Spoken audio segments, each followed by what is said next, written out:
Oh, I So got I a was dragon actually now. telling Frosty that I was watching this this little podcast, like it was a clip it from on TikTok. So that he's been in business and doing, has been working with banks and stuff since like the 2000s, and that during the 2008 market crash, he realized that there are certain banks that he just will never bank with ever again. And one of the banks that he was talking about was Bank of America. And I had heard about this because it was like Bank of America, Wells Fargo were like really bad. Chase was also bad, but it had some protections. Like they kind of like dodged a lot of it. He was telling a story about how before the 2008 crash, he had like 6 figures in a checking account in Bank of America. He had like a couple loans, some lines of credit, and a couple credit cards, all through them, right?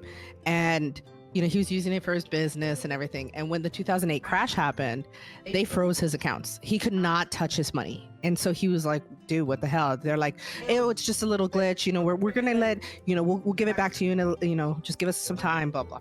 A couple days later, a couple weeks, I don't know how much time had passed, he goes back, his checking account that had like $1 million something in there is gone. All of the money is gone. And he was like, what the hell's going on? And they're like, well, we're really struggling and we need to make sure that we're staying above ground. So we paid off all of your debt.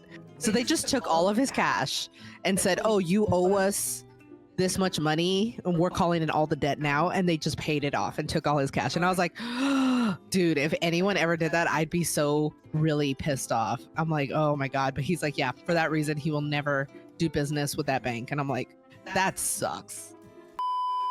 So Spagooter said it's all about characters with him. I like House Lannister too. And everyone hates it because they're like, well, Joffrey's mean.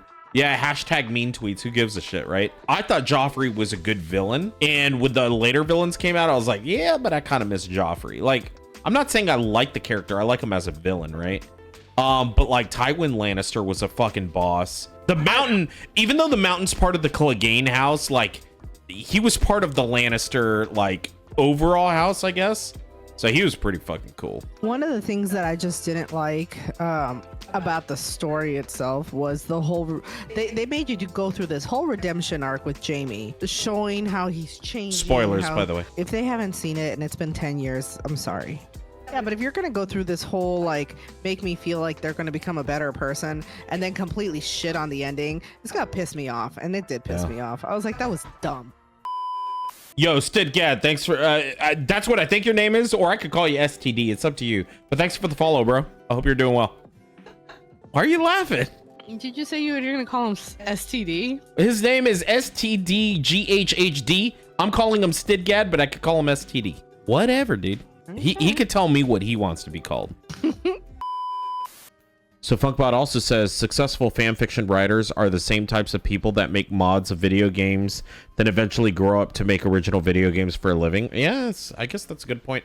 I mean, you're learning how to write. Like people will be like, "Oh, this sucks," but it's like you're a rookie that's playing a big boy game. You know what I mean? Well, and if you think about it, like they're basically fine-tuning their art to a wide audience that they're not going to get paid for. They're just literally doing it for fun. And they don't actually have to establish a character because you already have that character in mind. You're like, I know what Harry Potter looks like. I know what he sounds like. I know what he talks like. I know his mannerism.